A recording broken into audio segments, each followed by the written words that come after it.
Hello साथियों, स्वागत है आपका आपके अपने ही यूट्यूब चैनल एग्जामगढ़ में। साथियों, हम लोग संख्याओं पर आधारित न्यूमेरिकल वाला चैप्टर पढ़ रहे थे, जिसके अंतर्गत हम लोग बहुत सारे प्रैक्टिस किए हैं, बहुत सारे न्यूमेरिकल लगाए हैं। आइए इस सीरीज को आगे बढ़ाते हैं और थोड़ा प्रैक्टिस हम और करते हैं कुछ न्यूमेरिकल पे। हम जैसे आपके सामने लिखा है कि एक भिन्न के अंश तथा हर में से एक भिन्न के हर अंश तथा हर में से प्रत्येक में एक जोड़ने पर 2/3 प्राप्त होता है। अंश और हर में से प्रत्येक में एक जोड़ने पर 2/3 प्राप्त होता है। मूल भिन्न क्या है? मूल भिन्न बताना है। तो हम मान लेते हैं संख्या हमारे a/b है। संख्या मान लेते हैं a/b है, मतलब भिन्न जो हमको दिया है मूल भिन्न a/b है। a और कह रहा कि प्रत्येक में एक जोड़ने पर, तो प्रत्येक में हमने जब एक जोड़ा, प्रत्येक में एक जोड़ दिया तो हमको क्या मिल गया? तो हमको मिल गया 2/3 मिल गया। तो मूल भिन्न क्या है? हम यहाँ पे देख रहे हैं कि वन में जब ए ऐड किए, मीन्स ए में जब 1 ऐड किए तो हमको 2 मिल गया। हमको ए पहले से था, a/b भिन्न था हमारा, उसमें अंश में ए 1 ऐड कर दिए 2 मिल गया, बी में 1 ऐड कर दिए 3 मिल गया। इसका मतलब 1 इसमें ऐड किए तब जाके ये 3 हो गया। इसका मतलब 1 ऐड करने से पहले ये 2 था, 2 में 1 ऐड किए तभी तो ये 3 हुआ, और ये इसमें 1 ऐड कर दिए तो ये हमारा 2 हो गया। तो इसका मतलब इसकी वैल्यू 1 है, 1 में 1 ऐड किए तभी ये 2 हो गया।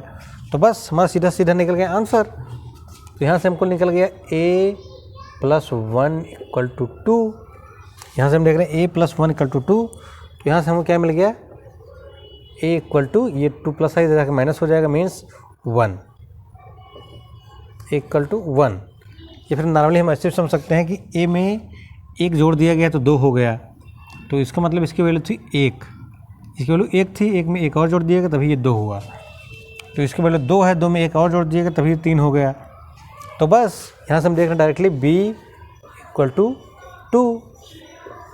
तो भिन्न हम माने हैं a/b, तो इसलिए हमारा आंसर हो जाएगा, क्योंकि हमने भिन्न माना है a/b, तो आंसर हो जाएगा 1/2। उम्मीद है आपको एकदम क्लियर हो गया होगा। चलिए हम दूसरा न्यूमेरिकल देखते हैं। आइए साथियों, हम अगला न्यूमेरिकल देखते हैं। दिया है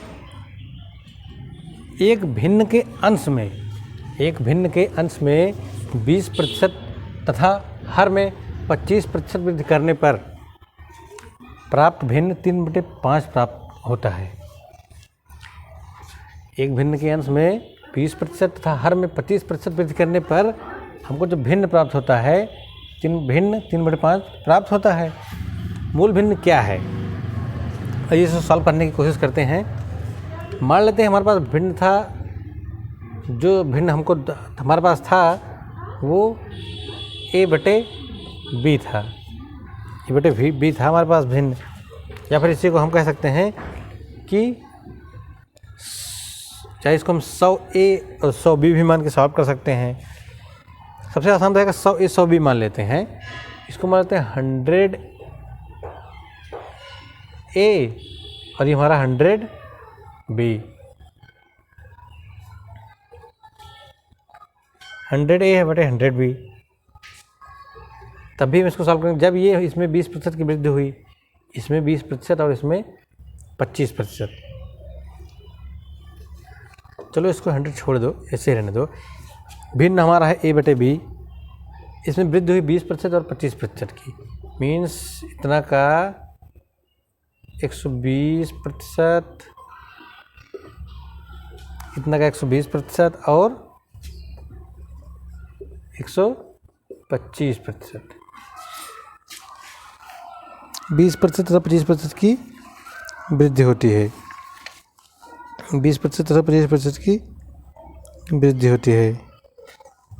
तो ये हो गया a का 120% और b का 125% हमको मिल गया। ये कितने के बराबर निकल गया? ये हमको दिया है 3/5। आपको समझ में आया होगा। a था हमारे पास, a और b था, इसमें 20% की वृद्धि हो गई, मीन्स 120% इसका निकाल लिए, और इसमें 25% की वृद्धि होगी, यानी कि b का 125% निकाल लिए। हमको दिया कि 3/5 के बराबर है। तो मूल भिन्न बताना है। अब यहीं से हम डायरेक्ट a बटे b का मान निकाल लेंगे। तो अगले स्टेप में हम इसको ऐसे कर सकते हैं, अगले स्टेप में इसको ऐसे कर सकते हैं, a बटे b गुणे 120% मीन्स 120 बटे 100, ये हो गया ऊपर का, और हर में 125 बटे 100, 125 बटे 100। तो ये 100 हमारा हर में है, ये भी 100 हमारा हर में है, ये दोनों आपस में कट जाएंगे। फिर इसको हम सॉर्ट करना चाहें तो इसको हम 0 है, इधर 5 है, 5 से सॉर्ट, इधर 5 है तो 5 से ये कट ही जाएगा। और तो इसको हम 5 से काटेंगे, 5 25 में 125, 5 दूना 10, 5 चौको 20, 24 बटे 25 ए अपान बी मीन्स 24 ए बटे 25 बी आ गया। इसको हम अब ऐसा लिख सकते हैं कि 24 ए बटे 25 बी इक्वल टू 3/5। तो बस यहाँ से direct A upon B equal to, अगले स्टेप में चलेंगे हम, A upon B equal to, इधर भाग है, ये इधर भाग इधर आके गुणा होगा, ये इधर आके गुणा होगा, क्योंकि ये इधर गुणा है तो इधर आके भाग हो जाएगा बराबर के इस पार। तो यहाँ से हम देखते हैं 3/5 हमारा पहले से यहाँ पे है, और यहाँ पे 25 ऊपर चला गया और 24 हमारा नीचे आ गया। तो यहाँ से काट देंगे, 5 5 25, 3 1 3, 3 8 24, मीन्स हमको मिल गया 5/8, 5/8। ए अपान बी इक्वल टू 5/8, ये हमारा आंसर हो गया। फिर से एक बार, अंश में 20% की वृद्धि तथा हर में 25% की वृद्धि करने पर हमको 3 भिन्न प्राप्त हुआ, क्या 3/5। ए में 120% कर दिए, ए का 120% मीन्स 100% तो था ही, तो 120% निकालना है, 20% की वृद्धि कर देना है, और इसमें 25% की वृद्धि कर दिए, तो ए का 120% और बी का 125% बराबर 3/5। प्रतिशत आप लोग जानते हैं कि प्रतिशत कैसे निकाला जाता है, 120% मीन्स 120 बटे 100, मीन्स 100 में से वो 120, 100 से भी एक्स्ट्रा हो गया ना 20%, 100 तो 100 होता ही है और 20 एक्स्ट्रा हो गया, तो 120 बटे 100 और 125/100, यहाँ से हमारा 20% और 25% निकल गया। हमने इसको काट दिया, बस कुछ नहीं किया, हमने इसको काट के सॉर्ट कर लिया। मीन्स जितना हमारा विभाज्य हो रहा है, डिवाइड हो पा रहा है, उसको काट दे रहे हैं।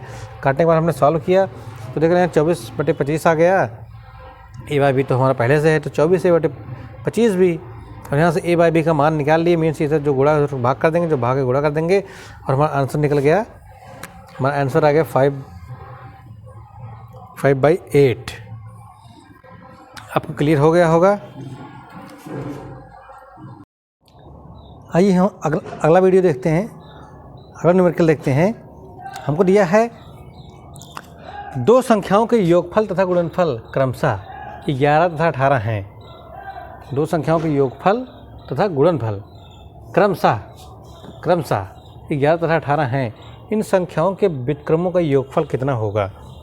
इन संख्याओं के व्युत्क्रमों का योगफल कितना होगा? तो मान लेते हैं दो संख्याएं हमको मिल गई, ए और बी। दो संख्याएं हमारी हैं ए और बी का योगफल तथा गुणनफल 11 और 18 है। इन संख्याओं के व्युत्क्रमों का योग, व्युत्क्रम मीन्स होता है उल्टा। जैसे अगर हमको ए दिया है तो 1/a, बी दिया है तो 1/b, सी दिया तो 1/c। कोई भी संख्या है उसका व्युत्क्रम मीन्स उसका उल्टा। जैसे अगर हमको 5 दिया है तो 5 को हम लिख सकते हैं 5/1, 5 को ही हम 5/1 लिख सकते हैं, मीन्स 5 ही 5/1 है। और जब इसका व्युत्क्रम कहेगा तो इसको हम 1/5 कर देंगे, इसको हम 1/5 कर देंगे, यही इसका व्युत्क्रम हो गया। तो सेम तरीके से ए को भी हम a/1 लिख सकते हैं, a/1, तो उसको व्युत्क्रम करेंगे तो 1/a। क्लियर हुआ होगा आपको व्युत्क्रम मीन्स क्या होता है। तो यहाँ से हमको मिल रहा है, यहाँ से हमको निकल रहा है हमारा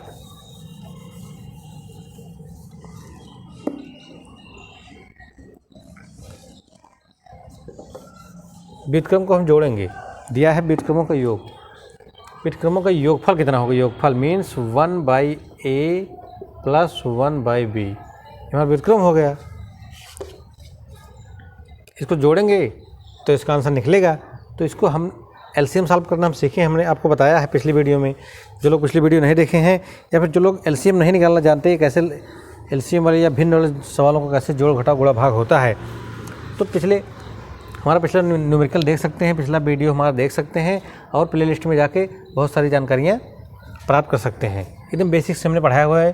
प्लेलिस्ट आप जाइए और प्लेलिस्ट में सभी वीडियो को देखिए, उसके बाद इसको देखेंगे तो और भी अच्छे से समझ में आएगा। चलिए हम देखते हैं। तो 1/a + 1/b की वैल्यू बतानी है, की वैल्यू ही हमको बतानी है।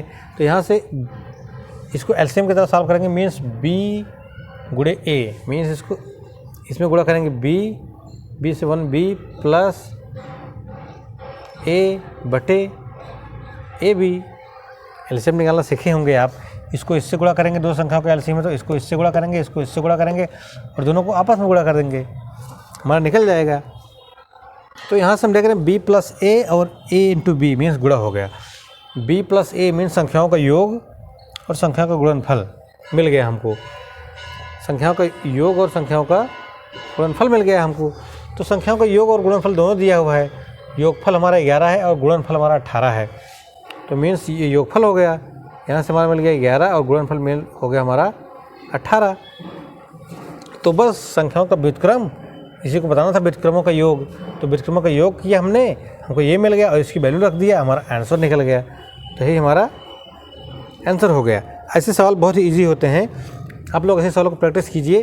देखिए एक स्टेप में केवल आंसर निकला है। व्युत्क्रम हमने लिखा, एक बार व्युत्क्रम लिखा, अगले स्टेप में उसको सॉल्व किया और उसकी वैल्यू रख दिया, बस हमारा आंसर निकल गया सेकंडों में। उम्मीद है आपको एकदम क्लियर हो गया होगा। चलिए हम दूसरा न्यूमेरिकल देखते हैं। आइए देखते हैं दूसरा न्यूमेरिकल। इसमें दिया हुआ है दो संख्याओं के योगफल तथा गुणनफल क्रमशः, दो संख्याओं के योगफल तथा गुणनफल क्रमशः 12 तथा 35 हैं, 12 तथा 35 हैं। इन संख्याओं के व्युत्क्रमों का योगफल कितना है? इसके जस्ट पहले जो न्यूमेरिकल बताया था सेम वैसा ही है। तो इसको आप लोग के लिए समझ लो ये प्रैक्टिस है। आप लोग इसको अगर खुद से सॉल्व कर लेंगे समझ लो आपको आ गया, नहीं तो हम इसको सॉल्व करा रहे हैं। तो योगफल तथा गुणनफल दिया हुआ है। योगफल पहले जो दिया क्रमशः लिखा है, क्रमशः मीन्स जो पहले आया है वो पहले और जो बाद में आया है वो बाद में। व्युत्क्रमों का योगफल, व्युत्क्रम मीन्स उल्टा करके योगफल। तो फिर से वही हम मानेंगे, मान लेते हैं संख्याएँ हमारी a हैं और b हैं, तब इनका व्युत्क्रम कितना हो गया 1/a तथा 1/b, यह उसका व्युत्क्रम हो गया। तब इन व्युत्क्रमों का योगफल, तो व्युत्क्रमों का योगफल निकालेंगे 1/a + 1/b। व्युत्क्रमों का योगफल, योगफल मीन्स जोड़। अब इसको सॉल्व करेंगे भिन्न की तरह, इसको इसमें गुणा करेंगे, इसको इसमें गुणा करेंगे और दोनों को आपस में गुणा करेंगे। मीन्स हमारा क्या हो गया b + a बटे ab। तो b + a की वैल्यू दिया हुआ है, योगफल की वैल्यू दी है 12, गुणनफल की वैल्यू दिया हुआ है 35। तो इस तरीके से हमारा आंसर निकल गया 12/35। इसको सॉल्व करके हम छोटा करना चाहें अगर, तो देखते हैं कि अगर इसको हम 2 से काटेंगे तो ये नहीं कटेगा, 3 से काटेंगे तो ये कट जाएगा, ये 3 के 3 ये नहीं कटेगा, 5 से नहीं कटेगा, 7 से नहीं कटेगा, 12 से। तो इस तरीके से हमारा ये कटेगा नहीं। विकल्प में हमको देखते हैं क्या दिया है 12/35, 35/12, 1/5। तो विकल्प में हमको ये संख्या मिली है। तो इस तरीके से हमारा यही आंसर हो गया। उम्मीद है अब इस तरह के न्यूमेरिकल आपके एकदम क्लियर हो जाएंगे। चलिए हम दूसरा न्यूमेरिकल देखते हैं। ये देखते हैं एसएससी 2009 में पूछा गया न्यूमेरिकल 4 का स्क्वायर बटे 9 का स्क्वायर के अंश तथा हर में से प्रत्येक में कितना जोड़ा जाए कि 4/9 प्राप्त हो। 4 का स्क्वायर बटे 9 का स्क्वायर है, अंश तथा हर में से प्रत्येक में कितना जोड़ा, मीन्स एक ही संख्या अंश में भी जोड़नी है और हर में भी जोड़नी है कि 4/9 प्राप्त हो। तो यहाँ से हम क्या देखते हैं कि 4 का स्क्वायर बटे 9 का स्क्वायर प्लस जेड हम जोड़ लेते हैं, इसमें भी और इसमें भी जेड, दोनों में जेड जोड़ दिया, दोनों में जेड ऐड कर दिया, अंतराल प्रत्येक में जेड जोड़ दिया, तो हमको मिल गया क्या 4/9 प्राप्त हो। ये ऐसा हमको कह रहा है। फिर से समझते हैं, इतना दिया है 4 का स्क्वायर बटे 9 का स्क्वायर के अंश तथा हर में से प्रत्येक में कितना जोड़ा जाए। तो प्रत्येक में हमने जोड़ दिया z plus z equal to 4/9 प्राप्त हो, इक्वल टू 4/9। इतना ये कह रहा है। 4 का स्क्वायर बटे 9 का स्क्वायर में जेड जेड जोड़ दिया, हमको 4/9 प्राप्त हो गया। बस जितना वो कह रहा है हमने उतना ही कर दिया। अब हमको सीधा जेड की वैल्यू निकल जाएगी। इसको पक्षांतर करके सॉल्व करेंगे, जैसे हम सॉल्व करते हैं पक्षांतर करना। तो यहाँ देखते हैं ये भाग है, ये 4 9 हमारा भाग है, इसलिए जाके इधर गुणा होगा। ये हमारा ऊपर है इसलिए नीचे आके गुणा होगा। मीन्स ये अगले स्टेप में हम ऐसे इस करेंगे इसको कि ये अगले स्टेप में इसको हम थोड़ा सा डिटेल लिख देते हैं। 16 ये हमारा 4 का स्क्वायर में 16 प्लस जेड हो गया बटे 9 9 81 प्लस जेड हो गया, ये इक्वल टू 4/9। और जब हम इसको अगले स्टेप में ले जाएंगे, जब इसको हम अगले स्टेप में ले जाएंगे तो हमारा इसको 9 से इसमें गुणा हो जाएगा प्लस इसमें गुणा हो जाएगा, क्योंकि 9 से दोनों संख्या में गुणा होगा ना, 9 इधर से इधर गुणा होगा। तो 16 9 144, ये 9 से इसमें गुणा होगा। 16 9 144 और 9 जेड प्लस 9 जेड, क्योंकि ये संख्या इसमें गुणा होगा तो दोनों में गुणा होगा। इससे जब इसमें गुणा होगा तभी दोनों संख्याओं में गुणा होगा। इक्वल टू इसमें गुणा हो गया, ये ऐसा कैसा, ये इसको ले जाके इसमें गुणा कर दी और इसको ले जाके इसमें गुणा कर दी, दोनों बराबर में आ गया। तो 81 4 के 4 4 8 32, इसी जब इसको ले जाके इसमें गुणा किए तभी दोनों संख्या में गुणा होगा। ये तो 81 चौके 324 हो गया। मीन्स 4 के 4 4 8 32 ये हो गया, प्लस 4z। यहाँ से हम पक्षांतर करेंगे। 9z है 144 plus 9z equal to 324 plus 4z। तो 4z को इधर ले जाएंगे बराबर के स्क्वायर तो माइनस हो जाएगा। 9z में से ये बराबर है, बराबर के स्क्वायर जब जाएगा तो माइनस हो जाएगा, और ये इधर प्लस में है, ये भी इधर आके माइनस हो जाएगा। तो मीन्स अगले स्टेप में हम क्या लिख सकते हैं, अगले स्टेप में हम क्या लिख सकते हैं, अगले स्टेप में हम लिखेंगे, जो कि इसको थोड़ा सा हम ऊपर कर लेते हैं, नहीं तो शायद दिखेगा नहीं आप लोग। ये इसको इसमें गुणा किए तो यहाँ हमारा आ गया 144 plus 9z, 144 plus 9z equal to 324 plus 4z। और जब इसको पक्षांतर के 9z इधर है बराबर के और इधर है, इसको इधर रहने दी, इसको उधर ले आए तो 9z माइनस 4z इधर आके बराबर के इस पार चला गया, माइनस हो गया, इक्वल के इस पार आ गया ये, और ये हमारा प्लस इधर जाके माइनस हो गया।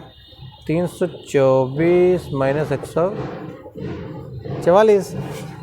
तो यहाँ पे हम क्या देखते हैं कि ये इसमें से घट गया, मीन्स इसकी वैल्यू आ गया 5z इक्वल टू 4 में से 4 गया 0, 4 में से 4 गया 0 और 12 में से 4 गया 8।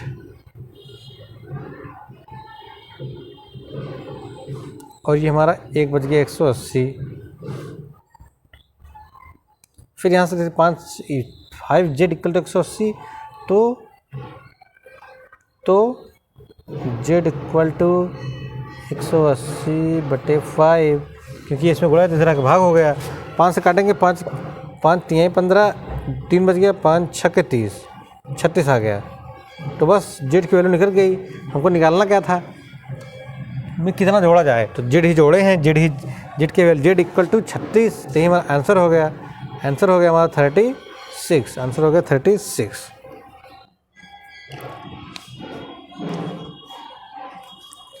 चलिए हम अपना दूसरा न्यूमेरिकल देखते हैं। साथियों हम अब दूसरा न्यूमेरिकल अगले वीडियो में देखेंगे, क्योंकि वीडियो थोड़ा लंबा हो रहा है। उम्मीद है आपको वीडियो पसंद आया होगा। और न्यूमेरिकल हमने बहुत अच्छे अच्छे लिए थे आज, सभी एग्जाम में पूछे गए हैं, किसी न किसी एग्जाम में सारे न्यूमेरिकल पूछे गए हैं। आप लोग अच्छे से समझिए, इस चैप्टर को लगाइए, प्रैक्टिस कीजिए खूब अच्छे से, खूब बढ़िया से, ताकि एग्ज़ाम में आपको थोड़ा सा भी कन्फ्यूजन ना हो और टाइम भी आपका एक्स्ट्रा ना लगे। टाइम को बचत भी करना है, कम समय में बहुत सारा क्वेश्चन हमको एग्ज़ाम में अटेम्प्ट करना होता है। इसीलिए आप लोग अपनी प्रैक्टिस कीजिए और अपने तैयारी को एकदम जोरों पे रखिए। चलिए जाते जाते एक मोटिवेशन हो जाए कि लोगों ने कहा सरकारी नौकरी पाना आसान नहीं होता, लोगों ने कहा सरकारी नौकरी पाना आसान नहीं है, तो हमने भी कह दिया जो आसानी से मिल जाए उसकी हमें ख्वाहिश नहीं है।